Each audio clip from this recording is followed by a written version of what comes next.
François Martel, courtier hypothécaire. Papa Hypothèque, bonjour. Bonjour Nicolas. Ça va bien toujours? Super. Content de te recevoir une fois de plus cette semaine pour parler de tout ce qui entoure le métier de courtier hypothécaire. Et puis, ça va encore toucher tout le monde, là, la fameuse mise de fonds quand on achète une propriété. Il y a différentes règles. Elles sont pas toujours faciles à comprendre, mais toi, c'est ton quotidien. Tu vas être capable de nous démystifier tout ça.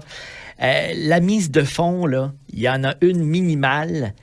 Moi, j'ai dans la tête 5 %. Si je te dis ça, est-ce que tu m'arrives avec oui, c'est pas vraiment ça, ou c'est 5 %? Tu as raison, c'est ça, mais pas dans tous les cas, et Okay. c'est ce qu'on va voir aujourd'hui. Okay. Donc oui, la mise de fonds pour la majorité des gens, le minimum, ça va être 5 %, mais ça, c'est pour une maison unifamiliale ou un condo, par exemple, que tu vas habiter. La mise de fonds minimum, dans la grande majorité des cas, va être 5 %, sauf si c'est un achat en haut de 500 000. Donc, si c'est un achat en haut de 500 000, sur le surplus du 500 000, le gouvernement exige une mise de fonds de 10 %. Alors, un exemple, si on achète une maison de 750 000, ça va être 5 % sur le premier 500 000 et 10 % sur 250 000. Exactement. Bon, mais je suis content de voir. C'était clair mon explication parce que des fois, il y en a qui vont penser que c'est en haut de 500 000, c'est 10 % sur tout. Non, c'est vraiment sur le surplus en haut du 500 000. Pour les plex, je sais que les plex, ça se vend pas mal, là. Est-ce que c'est la même chose, c'est 5 %? Excuse-moi, oui et non. Ça va être la même chose pour un duplex. Et là, il y a une différence entre est-ce que c'est un plex que tu vas habiter ou c'est un plex que tu vas louer qui va être 100 % locatif. On va commencer si tu achètes un duplex que tu habites. Oui, la mise de fonds va être de 5 %. Si c'est un triplex ou un quadruplex que tu vas aussi habiter, là, la mise de fonds minimum monte à 10 %. D'accord. Mais dans tous les cas, si c'est un locatif, que ce soit un duplex, triplex, quatreplex ou même condo locatif ou une maison locative, la mise de fonds minimum, peu importe le prêteur, la norme, c'est 20 % minimum de mise de fonds. Mais parlant du 20 % là, même si on achète une maison unifamiliale, on le conseille quand même. Idéalement, oui. Je le sais que c'est pas facile, là. Les gens qui écoutent, qui disent hey, 20 % premier acheteur, c'est pas évident. Dans un monde idéal, parce qu'on s'entend qu'effectivement, avec le prix des maisons qui a monté dans les dernières années, d'avoir 20 % du prix de l'achat de côté dans le compte de banque qui dort, c'est pas la majorité du monde, là. Non, en effet. Mais l'avantage d'avoir 20 % si on est capable, c'est quoi? C'est qu'on va sauver la prime SCHL. C'est quoi la prime SCHL? Bien, il y a 3 assureurs. Le plus connu, c'est la SCHL.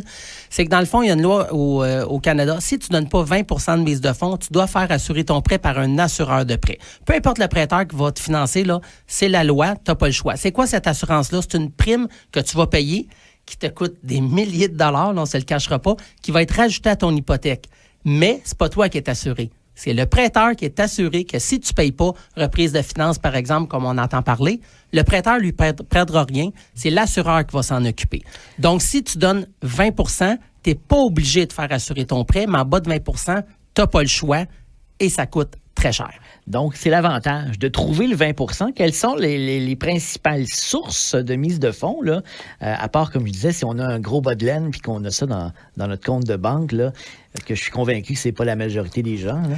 Bien, écoute, la grande majorité des gens, évidemment, ça va venir de leurs propres économies. OK? Donc, et les prêteurs vont regarder les comptes bancaires quand on a un offre d'achat, un renouvellement. Non, pas renouvellement, c'est pas une mise de fonds. Justement, lorsqu'on a une offre d'achat, on va regarder les comptes bancaires des 3 derniers mois pour confirmer la mise de fonds. Et ça peut venir, évidemment, de vos propres économies. Ouais. Ça peut venir de vos REER, le régime d'accession à la propriété qui vous permet de retirer de l'argent pour la mise de fonds. Ça peut venir de vos CELI. Ou, ce que je voulais vraiment vous dire d'important aujourd'hui, le CELIAP. Ceux qui en ont entendu parler, c'est super ce programme-là. C'est quoi ça, le CELIAP? Oui, le CELIAP, c'est vraiment nouveau de 2023 par le gouvernement fédéral. C'est un véhicule de placement qui va te permettre, c'est un peu un mix, je te dirais, entre le CELI et le REER. Pourquoi? Le CELI, là, c'est à l'abri de l'impôt, donc tu ne payes pas de l'impôt sur tes intérêts. Et le REER, quand un REER, c'est déductible d'impôt. Ouais. Le CELIAP, c'est un mix des deux. Donc, tu vas l'utiliser, ça va être, tes intérêts ne seront pas imposables, mais en plus, il est déductible. Donc, c'est vraiment, dans le cadre, pour les premiers acheteurs qui ont fait ça, tu vas pouvoir accumuler 8 000 $ dans ton CELIAP par année pendant maximum 5 ans pour un total de 40 000.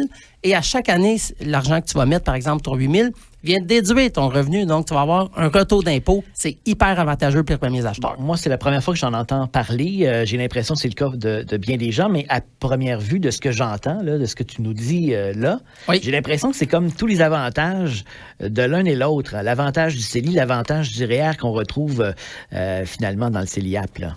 Oui, c'est vraiment, ça fait longtemps que je suis courtier, là, puis ça fait longtemps que j'ai pas vu une mesure comme ça pour aider les premiers acheteurs.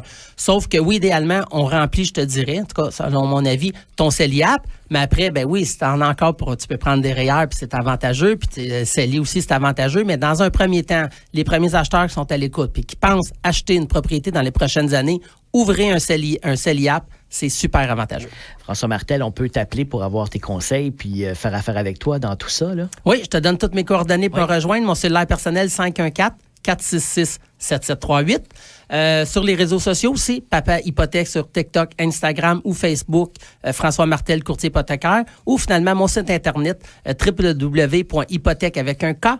.ca. Merci beaucoup, François Martel. J'en profite pour te souhaiter un bel été parce qu'on va se reparler à l'automne pour d'autres chroniques, mais entre-temps, là, on profite de la saison chaude. Je vais être prêt, je vais préparer mes chroniques et à l'automne. À cet automne. Bye-bye. Merci. Bye.